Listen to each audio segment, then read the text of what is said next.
Ladies and gentlemen, welcome to another video. In this video, we're going to be talking about how to use the chat in Minecraft. So if you're on PC and Java Edition, you can press T and the chat is going to load up, where you can simply go ahead and type commands like game mode, creative.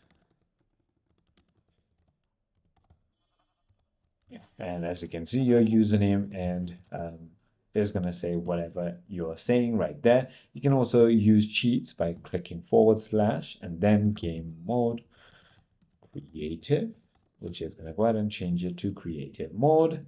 You can change it to survival whenever you want. If you're on a console, you can simply go ahead and press the right on the D-pad. And if you're on the mobile or iOS or Android, click on the chat button. I hope this video clarifies everything for you. If you have further more queries, feel free to comment down below and I'll see you on the next one.